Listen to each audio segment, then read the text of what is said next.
नमस्कार, good morning. मी ऋतुषा कदम. 7चा लांब या बुलेटिनमध्ये आपल्या सगळ्यांचं स्वागत आहे. राज्यासह देश विदेशातील घडामोडींचा वेगवान स्वरूपात आढावा घेणार आहोत आणि काही महत्त्वाचे अपडेट सविस्तर पाहणार आहोत. मात्र त्यापूर्वी एक नजर हेडलाईन्सवर. मुख्यमंत्री फडणवीस आज लातूर, कल्याण आणि उल्हासनगर दौऱ्यावर. महानगरपालिकेच्या प्रचारार्थ फडणवीसांची जाहीर सभा. लातूरमध्ये रवींद्र चव्हाण यांच्या वक्तव्याच्या निषेधार्थ प्रतिक्रिया उमटण्याची शक्यता. उपमुख्यमंत्री एकनाथ शिंदे यांची आज मुंबईमध्ये प्रचार रॅली. आदित्य ठाकरे यांच्या वरळी मतदारसंघासह सायन, कोळीवाडा, परळ भागामध्ये शिंदेंची रॅली. अजित पवार यांचा पुन्हा भाजपवर अप्रत्यक्ष निशाणा.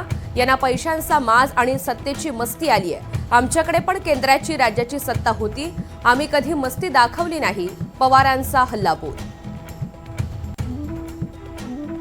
भाजपनं पिंपरी चिंचवड महापालिका कर्जबाजारी केली. कुत्र्यांच्या नसबंदीतही भ्रष्टाचार केला. अजित पवार यांचा आरोप. भ्रष्टाचाराच्या आकांना संपवायचा आहे. अजित पवार यांची पुन्हा भाजपच्या स्थानिक नेत्यांवर घणाघाती टीका. पिंपरीत 9 वर्ष नियोजन शून्य कारभार झाला. मी भाजपवर नाही, महापालिकेच्या कारभारावर टीका केली. पिंपरीवरून अजित पवार यांचा पुन्हा भाजपवरच निशाणा.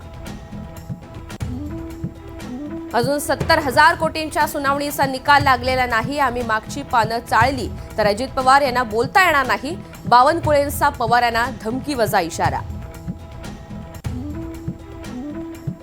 वीर सावरकरांचा विरोध आम्हाला मान्य नाही. आमची भूमिका पक्की. अजित पवार यांनी सावरकरांचे विचार नाकारण्याचं कारण नाही. फडणवीसांचं स्पष्ट मत.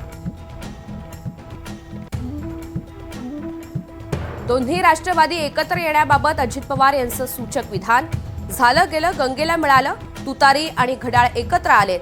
अजित पवार यांचे पुन्हा संकेत. 11 जानेवारीला शिवाजी पार्कवर ठाकरे बंधूंची तोफ धडाडणार. शिवतीर्थावर ठाकरे बंधूंची जाहीर सभा.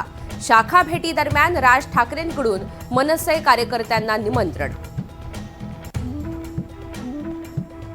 अंबरनाथमध्ये भाजपचा शिवसेनेला जोरदार झटका. शिवसेनेला बाजूला ठेवत भाजप काँग्रेसची युती. सत्तेसाठी भाजपनं काँग्रेससोबत अभद्र युती केली. शिवसेनेची टीका.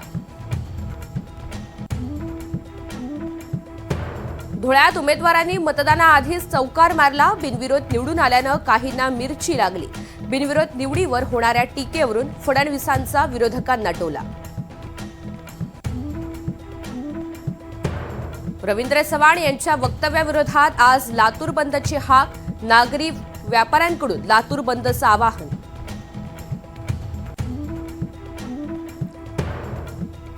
डोनाल्ड ट्रम्प व्हेनेझुएलाप्रमाणे नरेंद्र मोदींनाही ताब्यात घेणार का? पृथ्वीराज चव्हाण यांचा धक्कादायक प्रश्न. चूक नसताना मला भोगावं लागलं. माजी मंत्री धनंजय मुंडेंनी पुन्हा बोलून दाखवली खंत. चंद्रपूर किडनी रॅकेट प्रकरणी काल चंद्रपूर जिल्हा सत्र न्यायालयामध्ये सुनावणी. दिल्लीतील डॉक्टर रवींद्र पाल सिंगच्या जामीन अर्जावर कोर्ट आज निर्णय देणार. दिल्लीच्या रामलीला मैदानातील फैज इलाही मशिदीजवळील बेकायदेशीर अतिक्रमणांवर तोडक कारवाई.